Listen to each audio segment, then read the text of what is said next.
Sejumlah massa dari Pusat Kajian Demokrasi NTB geruduk kantor Kejati NTB. Mereka memprotes SP3 kasus 544 ton BBM ilegal di dermaga Labuan Haji, Lombok Timur.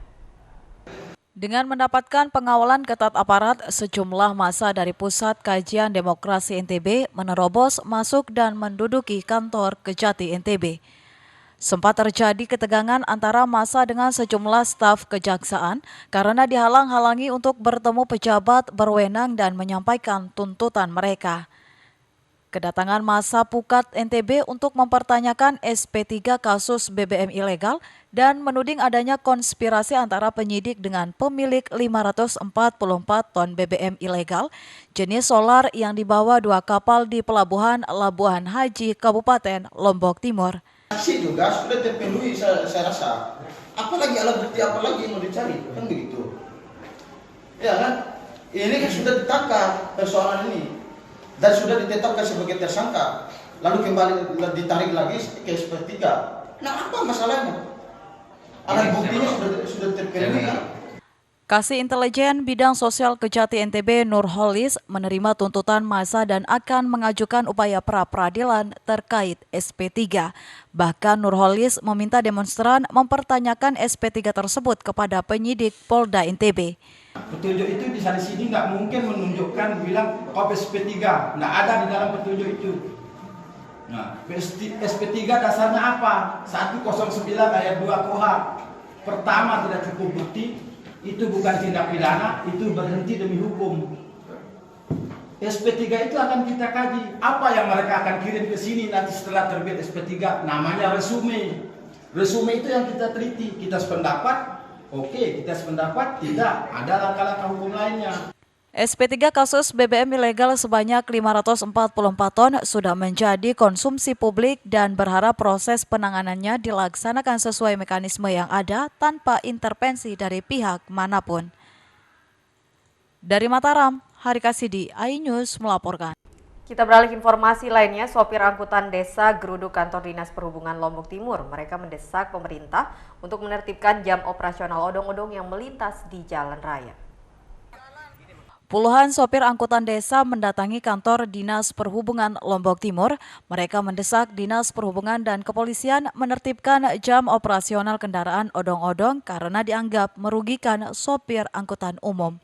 Hari ini adalah tuntutannya untuk segera mengeluarkan himbauan untuk segera odong-odong ini ditertibkan. Jam tracknya itu aja.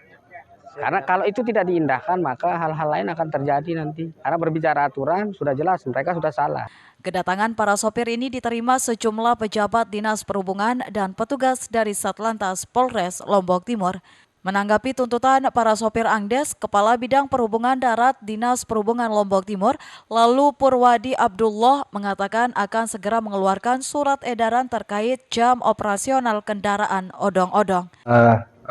Angkutan kota maupun angkutan pedesaan ini diambil oleh kendaraan odong-odong. Kita dari Dinas Perhubungan dan juga dari unit lalu lintas kepolisian. Jadinya di sini kita dalam waktu dekat ini akan membuatkan semacam surat edaran kepada seluruh pengendara kendaraan odong-odong. Jadinya di sana nanti di surat himbauan tersebut nanti kami akan menegaskan bahwa untuk jam operasionalnya dimulai dari pukul 5 sore sampai jam 12 malam. Pihak Dinas Perhubungan akan segera mengundang perwakilan sopir baik angkutan umum maupun odong-odong untuk membuat kesepakatan bersama. Dari Lombok Timur, Ramli Nurawang, iNews melaporkan. Ratusan personil diterjunkan saat pawai ogoh-ogoh. Selain itu, petugas juga akan melakukan pengalihan arus lalu lintas guna mengantisipasi kemacetan. Mengantisipasi kemacetan lalu lintas saat pelaksanaan pawai ogoh-ogoh menyambut Hari Raya Nyepi, Satuan Lalu Lintas Polresta Mataram menyiapkan rekayasa lalu lintas. Sebanyak 859 personil gabungan akan dipersiapkan untuk pengamanan pawai ogoh-ogoh. Sejumlah jalur akan dialihkan, untuk itu Satlantas Polres Kota Mataram mengambil tindakan pengalihan arus lalu lintas dimulai dari Simpang BI hingga Mayure. Pengalihan arus ini dilakukan untuk memastikan kelancaran lalu lintas dan mencegah kemacetan di sekitar area perayaan. Kasat Lantas Polresta Mataram, Kompol Bowo Trihandoko mengatakan pengalihan arus ini dilaksanakan untuk memastikan kelancaran lalu lintas dan mencegah kemacetan di sekitar area Pawai Ogoh-Ogoh.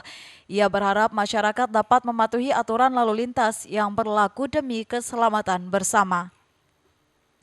Ruas jalan yang akan digunakan untuk Pawai Ogoh-Ogoh mulai dari Jalan Selaparang hingga Simpang 4 Pos Polisi Cakra Negara. Kegiatan pengalihan arus, rekayasa arus lalu lintas dalam rangka menyambut Pawai Ogoh-Ogoh yang rencananya akan dilaksanakan di Kota Mataram ini, mungkin kita akan melibatkan kurang lebih hampir 859 personil. Itu gabungan baik dari instansi internal kita sendiri, yakni dari Polri, yang itu ada namanya dari Polresta Mataram, serta juga akan melibatkan dibantu DPK dari Direktorat Lalu Lintas Polda Nusa Tenggara.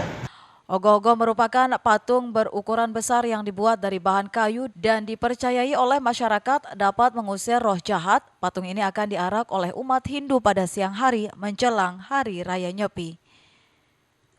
Dari Mataram, Hari Kasidi, iNews melaporkan. Beragam informasi penting lainnya akan kami sajikan untuk Anda sesaat lagi, tetaplah di iNews NTB.